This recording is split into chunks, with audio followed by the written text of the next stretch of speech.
Hi friends, welcome to my channel. Today recipe is raw cashew nuts curry. Cashew nuts peel out చేయాలంటే వాటిలో వేడి నీళ్ళు పోసి ఒక 5 minutes అలాగే ఉంచితే తర్వాత పీల్ అవుట్ వస్తుంది.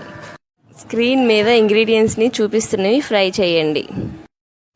అవి ఫ్రై చేసిన తర్వాత స్టవ్ ఆన్ చేసి ఇంకో ప్యాన్ పెట్టి ఆయిల్ వేసి ఆనియన్స్, గ్రీన్ చిల్లీస్, కరివేపాకు వేసి కొంచెం సేపు ఫ్రై చేయాలి. ఆనియన్స్ మగ్గిన తర్వాత కొంచెం సాల్ట్, జింజర్ గార్లిక్ పేస్ట్ వేసి పసుపు, కారం వేసి కొంచెం సేపు ఫ్రై చేయాలి. పక్కన కొంచెం గిన్నెలో వాటర్ పోసి టమాటోస్ ఉడికించుకొని పీల్అవుట్ చేసి పక్కన పెట్టుకోవాలి. ఆనియన్స్ ఫ్రై అయ్యాయి కదా, మనం ముందు రా క్యాష్యూ నట్స్ పీల్అవుట్ చేసి పెట్టాం కాబట్టి అవి ఇప్పుడు వేసి కొంచెం సేపు ఫ్రై చేయాలి.